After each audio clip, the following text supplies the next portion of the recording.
Estou aqui para contar um pouco da minha prática pedagógica intitulada Avaliar para Aprender se aprende avaliando. Essa prática nasceu no período pandêmico, quando tivemos que migrar para o ensino remoto emergencial. Então, a partir disso, eu tive que incorporar diversos elementos na minha prática avaliativa, principalmente, para que os alunos pudessem se engajar e aprender mais. Entre esses elementos estão a avaliação por pares, mediante rubricas, o uso do Moodle como plataforma virtual de aprendizagem e também o feedback estruturado e o feedback por áudio. Eu percebi que as alunas têm uma relação muito boa com esse processo de avaliação.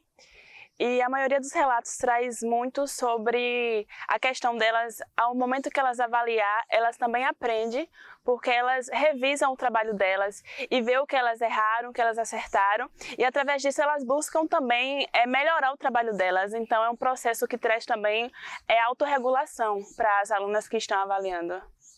Eu achei uma experiência diferente, até porque durante todo o curso a gente nunca tinha feito essa experiência de avaliar o próximo, né? E até uma forma da gente nos prepararmos para quando nós exercermos a profissão, né, de professora.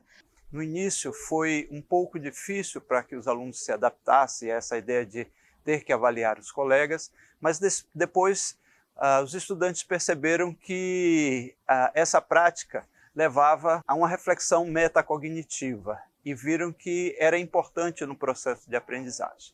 A rubrica guiava o trabalho deles porque continha os critérios de avaliação e os níveis de desempenho esperados. E quanto ao feedback, eles gostavam bastante porque eles aprenderam a dar feedback para os colegas e também receber feedback desses colegas sobre os seus trabalhos.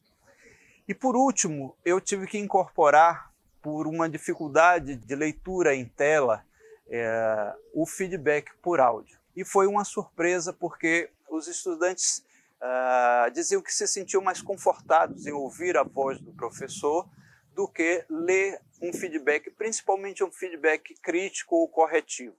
Os feedbacks do professor também foram muito importantes, principalmente porque foram em áudio, né? Então houve essa proximidade maior, porque com o texto a gente não tem essa questão da entonação, o texto não tem essa afetividade, então a gente consegue perceber no tom de voz do professor e nas coisas que ele consegue falar, né, com mais detalhes, que, enfim, a gente está indo no caminho certo. Os relatos das alunas traz muito, né, que a questão do feedback aproxima mais elas do docente.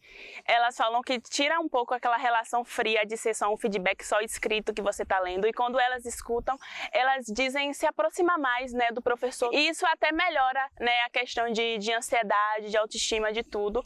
No momento, o maior desafio é convencer os colegas a realizarem também, em parte ou no todo, esses elementos, para que os alunos que serão professores no futuro, eles possam ir incorporando esses elementos no dia a dia e que eles possam também utilizar nas suas salas de aula.